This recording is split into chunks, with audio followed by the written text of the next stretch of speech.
Working on a more advanced image here. We're going to upload this image, in fact.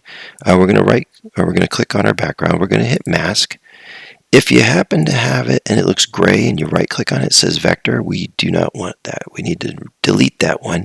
We're going to right click and just verify it says raster image. We're going to first sit there and come over to image. We're going to say image size, and right now the pixels, this is kind of a low image resolution image. We're going to go ahead and say %, and we're just going to double it right now. This will give us smoother gradients when we work on this. We're going to come up here to view. We're going to say fit to area. We're going to make sure our mask is selected now. We're going to come over and make sure our gradient tool is selected.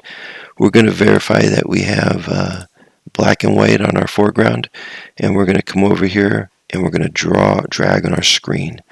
If you notice, our mask represents the transparency effect that our gradient put on here. Black is hiding, white is revealing. This is not what we want, so we're going to redraw it. That's a better direction. And so I'm going to redo it one more time to get kind of close, really kind of close. If we were to draw another one over here, we would actually erase our effect. And so what we have to do is decide, okay, we want this one. That looks pretty good. We're going to come and we're going to use the spacebar to move our canvas over. We're going to drag this marquee tool. This will allow us to only affect this area right here. We're going to make sure our mask is selected, and now we're going to put a gradient right into this area. And if I happen to do the wrong direction, I'm going to hit Command Z to undo, and I'm going to redo it the other direction. And in this case, you can see we have a pretty nice looking mask. I'm going to hit Command D to deselect, Option click this, and you can see that's what our mask looks like. It's a nice gradient.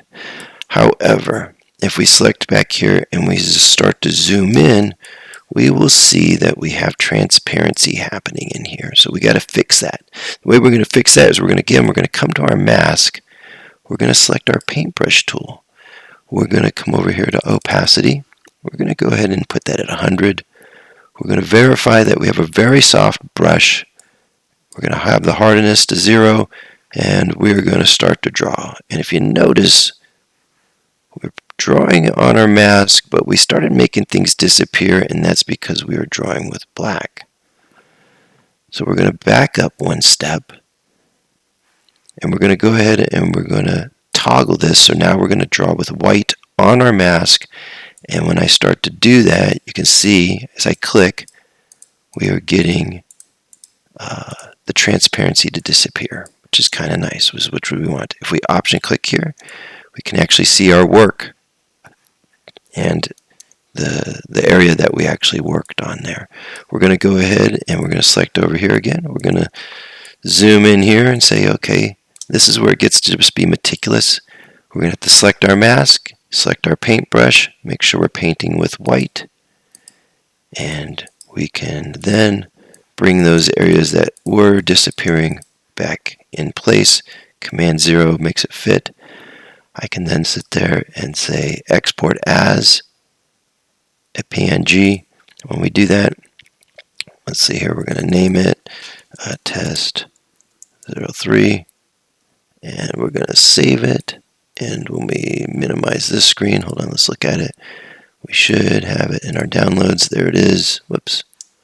Let's see if I can make this a little, not quite so large there. We can now see that we do have our transparency working on the edges there.